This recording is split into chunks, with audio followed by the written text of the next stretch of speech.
Hello everyone, this is part 3 of What If Naruto Was a Jonin Sensei, and I hope you guys enjoy this video and to like, to subscribe, to share, and check out the playlist, to see more comment down below. Now let's start the intro.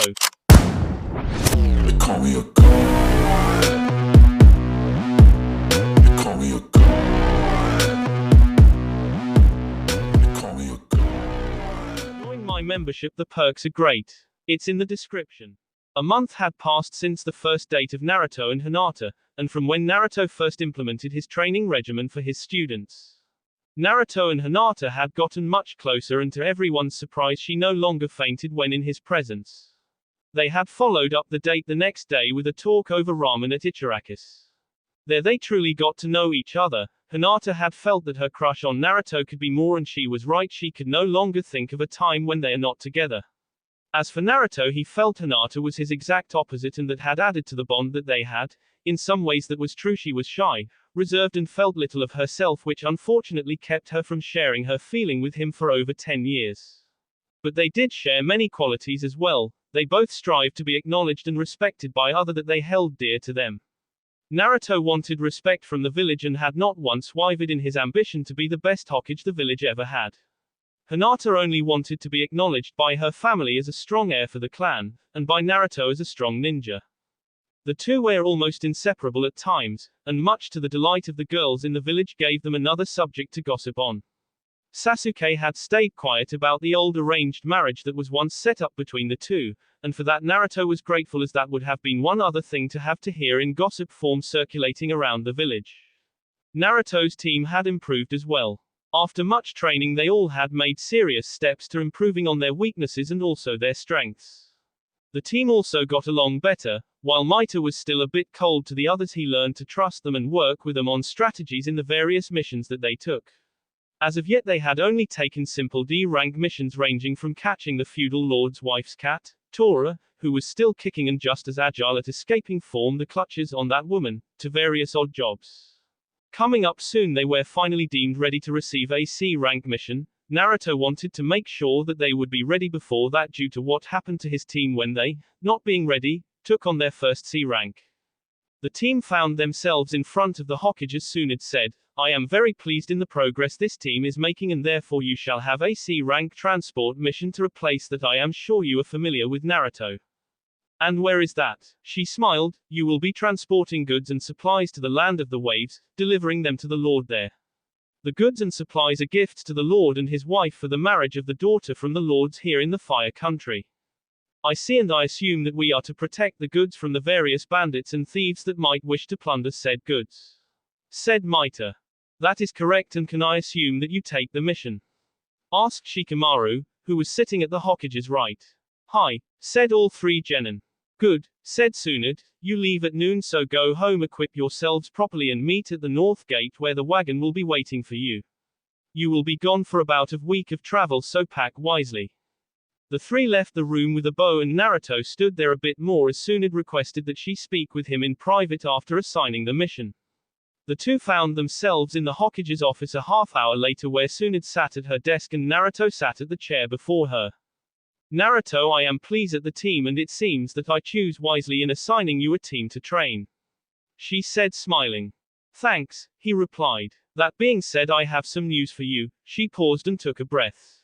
"I was visited by Hiashi Hyuga the other day, and he has placed the Hyuga clan's support for you as the Rokudaime." "What?" asked Naruto, disbelieving. "Are you serious?" "Of course I am, Naruto. Why would I joke about that with you?" She continued. "I am planning to retire in a couple years' time, and at that point you will be considered for the position. If you can turn this team into Chunin by that time, it will prove to me and the consul that you are ready to lead more than just a team of 3. Naruto was ecstatic, and though sorely tempted to revert to his younger years and jump for joy and shout it to the whole village, he mastered himself. "I see," he said. "Thank you for the consideration." "Not a problem," she smiled. "After all, you were chosen ever since, in my eyes anyway. You broke the curse on that necklace. Is there anything else that you wish to tell me?" "Yes, as a matter of fact, I think it goes without saying that this is to be kept quiet, as there are of course a few members of the council that will still need persuading, and I don't think it prudent if you would go shouting in the streets that you are going to be the next Hokage. Is that understood?" she finished. Absolutely, he said. I guess I will also have to thank him for this when the time comes. That might be a good idea, she said happily, but wait until the right time to thank him, okay? Yeah, absolutely. See ya later, Bar-chan. With that, he bounded from the office and left Tsunade angry.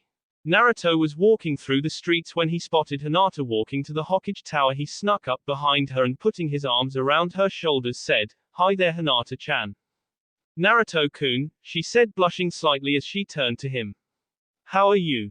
"I'm doing well, but I wanted to say something." He paused as she looked at him a bit nervous as he sounded unusually serious. "I'm sorry, Hinata-chan, but I will not see you for a bit." "Why is that?" "Well," he started, "my team has proven themselves suitable for a C-rank transport mission and I will be gone for a week to the land of the waves to deliver a gift to the feudal lord's daughter for her wedding." "I see. Well, Naruto-kun, that is the job that we have, though I can't deny that I won't miss you while you are gone," she said while trying to keep from looking disappointed. "I'll come and see you as soon as I get back, okay?" he said as he leaned in to kiss her in the cheek. "I promise." "Thank you, Naruto-kun, and I know that you never break those promises," she said while hugging him. "Absolutely, and I'll miss you too, Hinata-chan." Holding her tightly for a bit before letting go and turning to walk away. "I'll see you in a week, bye Hinata." "Bye," she called out after him and turned back to continue to the Hokage Tower, feeling slightly sad and happy at the same time. Naruto went home to grab a pack and supplies for a week, and then headed to Ichiraku's for a quick, several bowl ramen lunch before not being able to have any for a week. After saying bye to Tsuki and Ayami, he walked to the north gate where he found his team waiting with the horse-drawn cart. Maita was leaning against the cart while Kemonoi was talking to Hana, who was seated in the cart. "All right, gang," Naruto called out, "let's hit the road." They set off, Naruto leading the horses while Maita and Kemonoi walked on either side of it, and Hana was in the front of the cart, ever now and then looking around with her Byakugan checking for bandits. The travel was slow going and mildly uneventful. Twice they were raided, and both times Maita and Kemonoi along with Kuromaru fought them off with no help needed from Naruto. They found their way after a full day's travel and a large bridge signaling the border of Wave Country. Kemonoi stopped at the sign of the bridge and read it, "The Great Naruto Bridge." "Hey Sensei," he called out, "is this bridge named after you or vice versa?" "It is named after Naruto," called out a voice from the bridge, who was a little snot-nosed brat that helped free this country from a villain named Gato. Naruto turned to the voice and saw an old man waiting for them by the end of the bridge. The man had a hat and a growth of white beard and was surprisingly not holding his bottle of sake. Naruto called out to him, "Tazuna, old man, is that you?" He walked up to the old man and held out a hand. The old man looked him over and finally saw his face. Uzumaki Naruto. He took Naruto's hand and shook firmly. "No way, are you the same midget brat that came here 7 years ago?" He laughed as Naruto noticed out of his peripheral vision his student grinning and smirking at the comments made by the old man. "Hey there, Tazuna-san, you are making me look bad in front of my students." "Well, it seems time changes all things. Never thought that you would have students." He smiled widely and then muttered so that they could just barely hear him, "I kind of pity them. So Naruto, I am here to escort the delivery to the home of the feudal lord." He finished loudly. "Work kinda scarce as you have no bridges to build then, ha old man." "Ha ha," he replied sarcastically, "not at all, you are looking at an official for the government under the lord and also grandfather of the groom." He finished smiling. "What a nari," spat Naruto, "he's just a kid. He is the son of a great hero of this land and the grandson of a government official also. He is 16 years old, he will be 17 soon, and the wedding is not until they are 18. He said, I am sure that he would want you, his big brother, at the wedding. We'll have to see on that, won't we? As much I would like to go, I'll have to see." "Well, come on then, we don't have all day. I'm sure that Inari and Tsunami will both want to see you," the old man said. They completed the delivery to the lord's home and headed to Tazuna's house where they decided to stay for the night. When they got there, Tazuna called out, "Inari, Tsunami, I'm here and I found a few stragglers and decided to let them stay over." "What are you talking about, Gramps?" started Inari as he walked into the room, stopping short when he spotted a grinning Naruto. "Naruto-Nisan, is that you?" They heard another voice come from the other room. "What was that? Did someone say Naruto?" After they talked and caught up, the next day came and Naruto told them to keep in touch and let him know as to when the wedding was coming. He would also let Sasuke and Sakura know of it to see if they were interested. They had finally started home the next morning and Naruto decided to stop by a certain pair of graves to pay his respects. While standing there he was distracted by Kuromaru who was whimpering. He turned to Kemonoi and asked, "What's happening?" The boy turned to him and said, "He smells something, a powerful being headed our way. Man, I've never seen him like this." As the dog took refuge in the boy's jacket, "I smell it too, very snake-like." "Snake," muttered Naruto, then as quickly as he could bit into his thumb and formed several hand seals summoning a small toad, a messenger to whom he told, "Gamaichi, I want you to stay with the kids and once you see who this person is go directly to Tsunade and let her know." The toad nodded, "Sure thing boss." And the toad then hopped over to Maita and jumped up onto the boy's shoulder. Maita only looked slightly uncomfortable with it. Naruto turned to the girl, "Hana, can you see where this guy is?" The young Hyuga activated her Byakugan and scanned the area. "Yes sensei, a dark figure, black robe, his face is covered. At the speed his is coming I'd say another minute until he gets here." "Right, kids, you need to conceal yourselves, and Gamaichi you know what to do, right?" "Hi," the four said and took off from the clearing into the nearby woods, while Naruto turned back to the graves and waited. He did not have to wait long. In less than a minute a figure strode into the clearing. Naruto turned to it and saw a tall person with a black as night robe that had a hood up that obscured his face in shadow. The man walked over to Naruto as he tensed waiting and said in a silky, oddly familiar voice, Now Naruto, there is no reason to get all jumpy yet," and chuckled darkly. Naruto didn't want to believe it, but there was little mistaking that voice and he responded, "So why are you here? No, forget that, how are you here?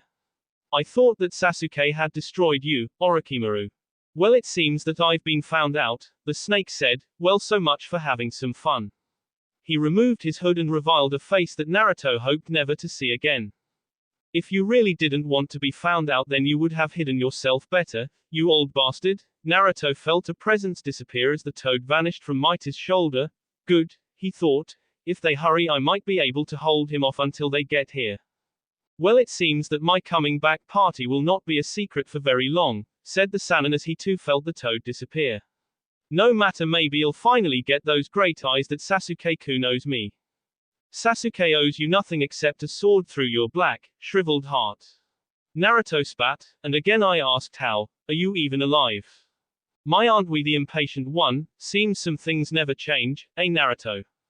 He smiled, "And to answer to your question, it would take a lot more to kill me than what Sasuke did. After my body was destroyed there were still pieces left. One of which my dear Kabuto so generously took into himself, thinking that would make him stronger." He looked up smiling as though remembering some wonderful thing.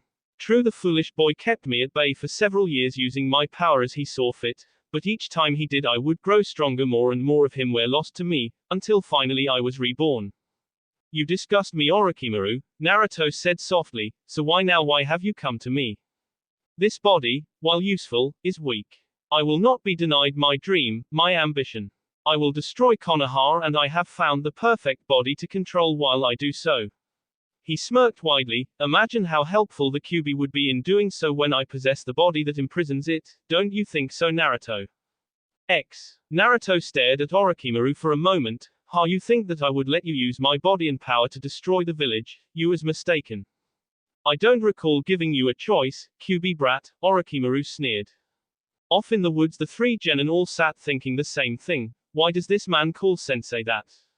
Back in Konoha, Tsunade was busy with her damned paperwork, and her apprentice, Sakura, was getting the final bit together that she needed to bring to the hospital. Sakura was almost ready to leave when a toad materialized on Tsunade's desk. "Tsunade-sama," said Gamaichi, "boss sent me with a message." The battle had started. Naruto pulled a scroll out of his pack and opening his bit into his thumb and spread the B down the page, forming hand signs, finished and said, "Summoning art, 1000 kunai." Suddenly hundreds of tri-pronged kunai began to materialize and fire off at Orochimaru. The snake Sannin was dodging the kunai and then realizing what was coming next tried to get away from them. Naruto smirked, "Not quick enough, you bastard." Naruto disappeared and began flitting between the kunai. Orochimaru was having difficulty keeping up but managed to block and dodge the brunt of Naruto's attack. It went on for 15 minuets in this fashion and Naruto was just getting started as he called a halt to the attack and looked to the snake to see him a little dirty but otherwise not worn at all. That technique will not work on me, I know everything about it. He smiled, nothing that your father or that fool Jiraiya created will have much effect on me. Naruto scowled at the slight that was taken against Jiraiya and shouted, don't you dare talk about them like that. You are nothing compared to them and I'll prove that to you right now. With that he held out his hands, Rasengan, as two blue orbs formed on in each hand. You truly are a fool, that will not work on me, as I said nothing that Jiraiya made will help you. Smirking he continued, I know the weakness to that technique and as long as you don't get close to me, you can't touch me with it. After all, that needs a steady current of chakra to stay active. Right, normally that's true, but you are the one that is a fool. Spat Naruto, Kagutsu Rasengan, Puppet Rasengan, the two orbs flew from his hand and attached by chakra strings converged on the Sannin. He dodged on but the other hit its mark, splitting the snake into two. As both pieces fall to the ground, the three Jonin, thinking that battle was over, started to come from the trees. Stay put, yelled Naruto. The two halves started to twitch and snakes shot out from both ends, reconnecting the two. Naruto bit into his thumb again and focusing his chakra made a series of signs, summoning jutsu, his hands to the ground. There was a giant burst of smoke as the boss frog appeared. Gama-sama, we have to lure him away from the kids. Orochimaru stood fully formed again and making his own signs summoned the giant snake, Manda. The snake snapped at his summoner, why have you called me out? I am getting sick of being used in this way. Manda, yelled the giant frog, well, it seems that I will finally get my snake skin wallet. The frog started to jump away from the area toward Konoha, as this way it would require shorter travel time for the backup that Naruto was sure that soon it was sending. The snake chased Orochimaru atop his head and finally they stopped an hour's travel from the gates of Konoha. Naruto summoned another two messenger toads and told it to send another message. The first was to his students telling them to make their way back to Tazuna's home. The second would go to Tsunade telling him as to where he would be. They continued the battle. Once they arrived, it waged for another half hour when the two summons disappeared from overusing their power and from the toad running the snake though with his blade. Orochimaru began to change. Enough of this, I will take your body now. The Sannin shed his human skin and before Naruto sat a 30-foot-long spectral snake that was once the man. Darkness started to engulf Naruto as the snake wrapped itself around Naruto.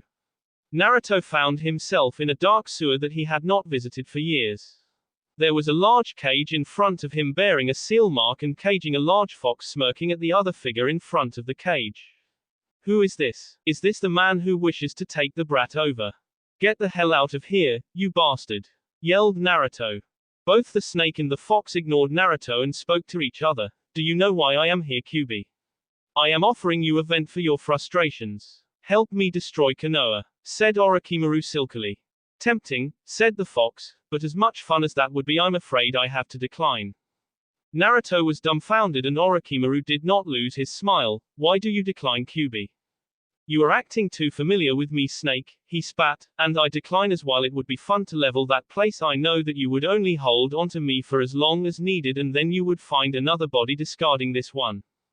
Leaving me and the boy to S, well, I just don't see it as smart to allow this only to shorten my life. He smiled widely and then spoke to Naruto, brat, I know you have not asked for my help in a long time but I am giving it to you now. Let's get this snake out of here. With that, Naruto and the fox struggled to expel the snake Sannin from his body. They struggled for another 10 minutes until the snake was finally gone, leaving the two ninja very worn, and Orochimaru reverted back to his human form. Naruto, a voice called out, and Naruto, barely able to look still, found the strength to see that his support was coming. Luckily he was able to move the battle closer to the village and allowing Sasuke and Sakura to be sent to his aid. The rest of Team 7 made it to the battle and Sakura started to examine Naruto and Sasuke stood facing Orochimaru. Sasuke, Sakura said, Naruto is very worn but should be fine after a bit of rest. Good, said Sasuke. Hopefully he managed to weaken Orochimaru enough to finish it here and now. Sasuke-kun, said Orochimaru, are you really going to attack me? Me? Who gave your power? You gave me weakness, Snake, and it is finally time for me to pay off my debt to Konoha and the rest of the world by ridding it of you. Sakura ran at him and stuck him into the ground with her enhanced strength, allowing Sasuke an opening for his attack. Sasuke then made several signs and holding his hand down said, "Chidori," and running at Orochimaru, who was too tired and hurt to move, he struck the snake in the sea. Jumping back, he ran through several more signs, fire-style jutsu, fire dragon. A huge flame appeared and taking the form of a dragon flew at the evil creature. Orochimaru was completely engulfed in flame and shrieked as he burned. When the flame s down, they say that there was nothing left but a pile of ash where he had stood. Well, here's hoping that this is the last that we've seen of that bastard. Thanks guys, muttered Naruto, you really helped me out. Hey dope, we would not have been able to finish him so quickly if he wasn't weakened from his fight with you. This is your victory as well as ours. Sasuke is right, Barker, said Sakura. Naruto's vision started to go dark and he managed to get out. The Jonin team, they're back at Tazuna's house in Wave Country. And finally passed out from weariness. Naruto was in darkness, floating in nothingness. He heard muffled voices and felt groggy, slow-witted. He could tell that the voices were worried about something but could piece together what was being said. He just continued to float in darkness, weightless. His mind started to speed up, thinking hard. Where am I? What the hell happened? The last thing that I remember, and then it dawned on him, Orochimaru, did he kill me, or did he take my body? No, that can't be right. As feelings started to return to him. That's right, you're not S, and that snake didn't manage to take over, I saw to that. Kyuubi, he asked, what happened? You were in the hospital, brat, you are fine, we managed to expel him before he took over. You've been out of it for 2 days as far as I can figure. 2 days, he said numbly. Wait, I'm alive. What happened? I'm not sure, it seems that you will have to wake up to have some questions answered. Naruto started to stir and was aware of a soft voice saying, look, he's waking up. His eyes opened and found himself indeed in the hospital with a few figures around him. As his vision came back into focus, he saw Sasuke, Sakura, Tsunade and Hinata sitting around him. Hey, Naruto said groggily, what's up? Barker, said Tsunade, that's all you have to say for yourself. She asked, aren't you even curious about your team that you carelessly left behind? My team. Naruto thought for a moment and everything snapped back into place. Damn, are they all right? I left them as they would have been dragged into the fight. Where are they? Seems that he's back then, said Sasuke. The team is fine, they were waiting for me at Tazuna's house as they said you told them to. We just returned today. Oh, that's good. That being said, the consul has heard of what happened and wanted to speak with you, Sasuke and Sakura. Said Tsunade, the 3 of you finished off Orochimaru and they wanted to talk to you. She looked around, making sure they were all alone. I'm not supposed to say anything, but the 3 of you have all trained under one of the Sannin. Now there are 2 of them, S, and the 3rd, me, will not be doing this forever. I think they're looking for the next generation of the Sannin. The room was dimly lit. The members of the old Team 7 sat quietly as the consul, consisting of the clan elders, spoke among themselves. The consul was discussing the role that the 3 would play if they were named the next generation of Sannin. It is true that the only reason that the status was implemented was due to the original 3 being able to work as a fluid team to take down a ruthless tyrant, who was impossibly strong, and it was that same tyrant that named him the Sannin, but the name stuck, and the original 3 were the inspiration for countless young shinobi, molding future generations of Konoha ninja. These 3 have proven themselves time and time again, said the leader of the Hyuga clan, Hiashi. That is true, and like the originals, they worked together to take out a villain who was set on destroying this village, said the leader of the Nara clan. It may be troublesome as the one they finished was one of the original 3, but they all helped make Konoha what it is today. He sighed, this village needs hard-working shinobi such as these 3 here to show the way for the future. It also helps, stated the clan head of the Inuzuka clan, that these 3 were all trained under one of the legendary Sannin, Uzumaki Naruto, student to the Toad Sage Jiraiya. Uchiha Sasuke, trained by the snake charmer Orochimaru, and Haruno Sakura, the apprentice to the Princess Tsunade. These 3 have the strengths of the originals and do not seem to have the faults that they carried, said the current Hokage. My apprentice Sakura has some of the best chakra control I have ever seen. I have been able to impart my abilities to her. And thankfully she has none of your vices, muttered one of the consul members while Tsunade glared. Naruto has taken the teachings from Jiraiya and made a name for himself in this village, Tsunade continued. Despite the constant influence that he has had from my old teammate, he has not become the perverted peeper that Jiraiya was as well known for as his skills, despite the constant hatred he has suffered for obvious reasons. The consul looked nervous as Naruto's eye twitched at that statement, as they had all made some slight on him in his earlier years, and now they all know he was favored by the Hyuga clan and the current Hokage to take the law upon her resignation. And Sasuke, though his training from the snake Orochimaru was a bit unorthodox, at this Sasuke shifted in his seat. The results are undeniable as he has not inherited the fool's ambitions. Tsunade said, these there were also instrumental in ridding the world from the Akatsuki and most recently Orochimaru. The elders sat quietly for a moment before Tsunade spoke again. The Sannin are all gone now, all that is left is me and I am Hokage. The current generations need strong role models, and I can't think of any more suited to the task than these three.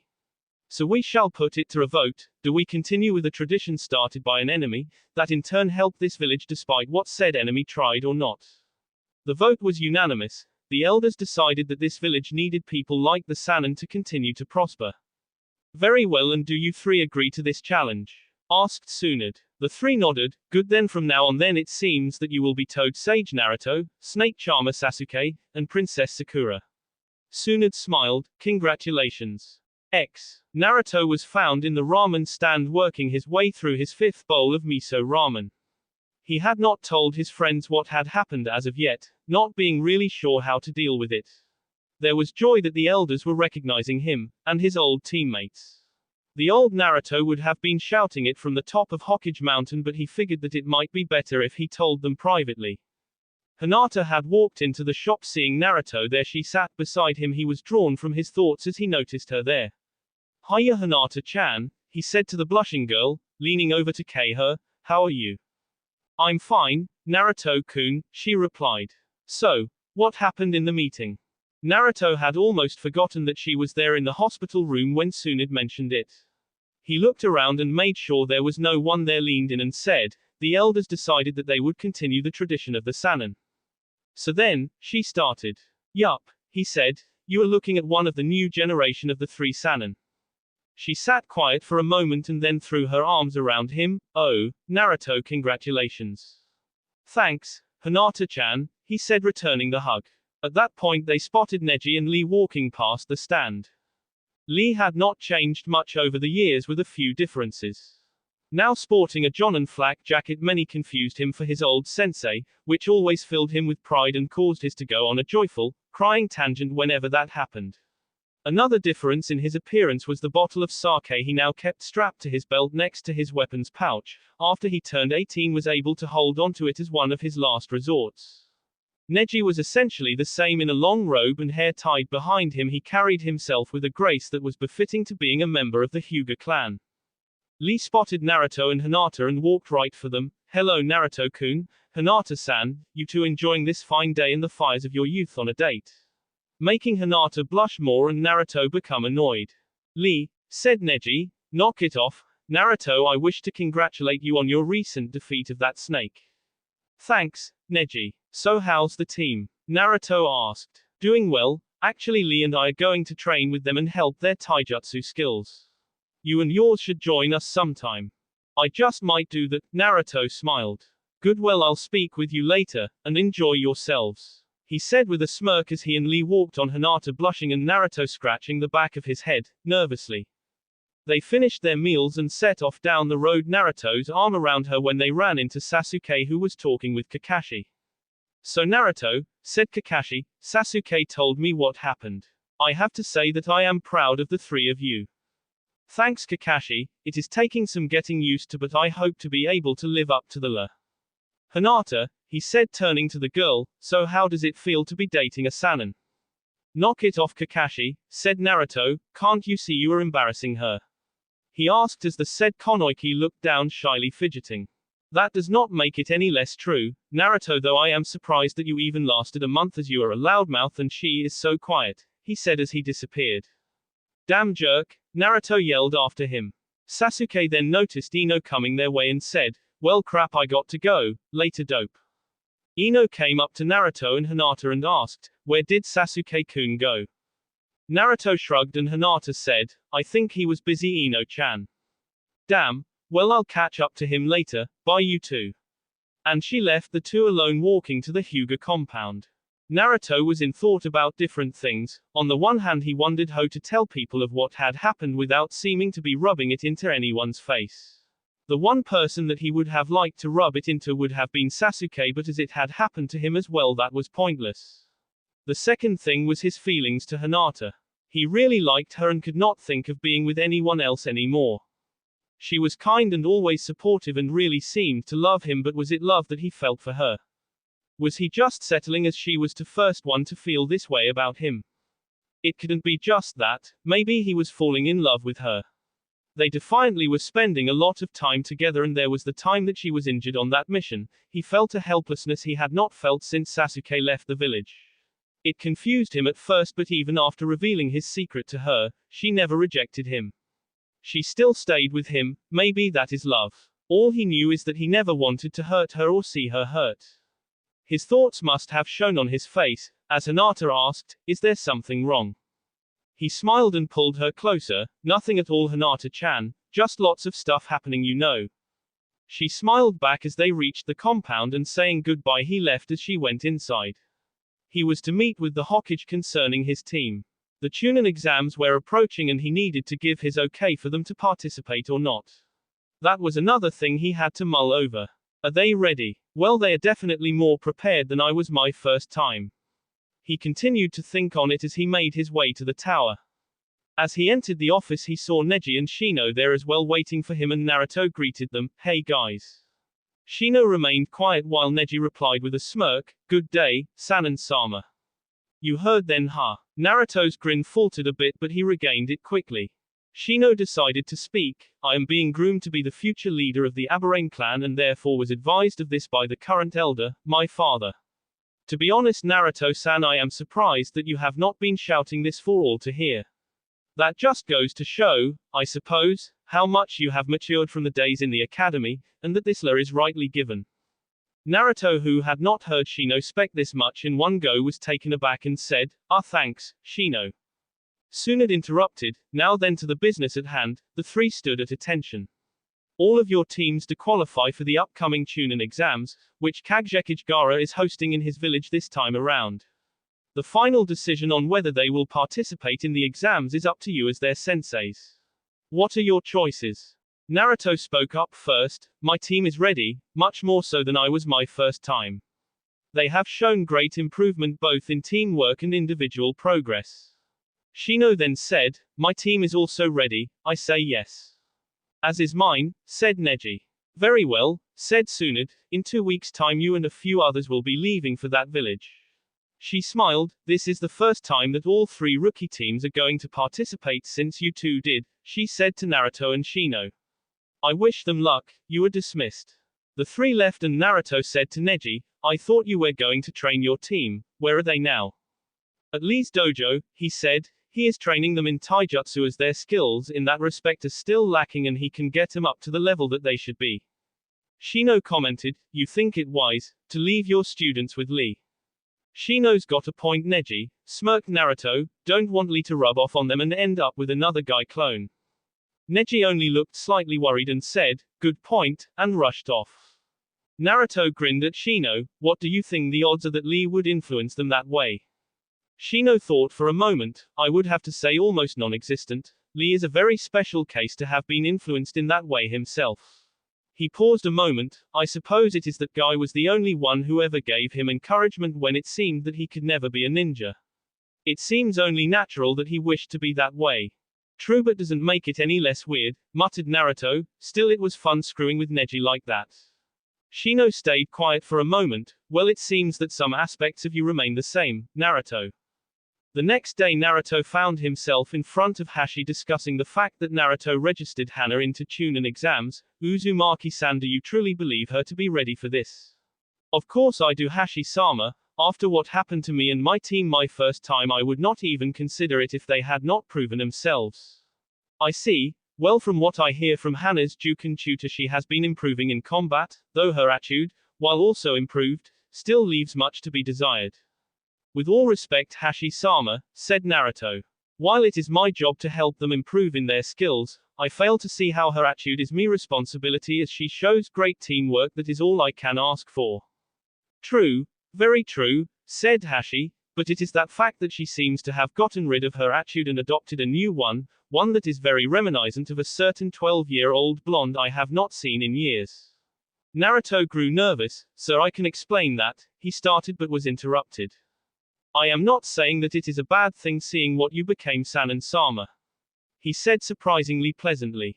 Naruto relaxed and said, "I wish to thank you for your support on the recent events and also," he paused, "for your support in two other things, the first being your clan backing me in my ambition for Hokage." To this Hashi nodded and Naruto, "And the other?" he asked. Naruto seemed to steel himself for a moment. "I was wondering if that offer still stood." "What offer?" Naruto sighed. "Well, not an offer but a reminder. When I first met with you, you said that before I was born my parents and yourself set up an arranged marriage between Hinata and myself, but that fell through for obvious reasons." Hashi nodded again, seeing where this was going. Naruto continued. "I have been lonely for so long and she helped me with that. I feel something for her that I have never felt for anyone. It must be fate because I do love her." Hashi said, "Are you saying what I think you to be saying?" "Yes, I would like you permission to ask Hinata to marry me." That will be all for this video. Be sure to like, subscribe, share, and comment down below for more videos. Goodbye.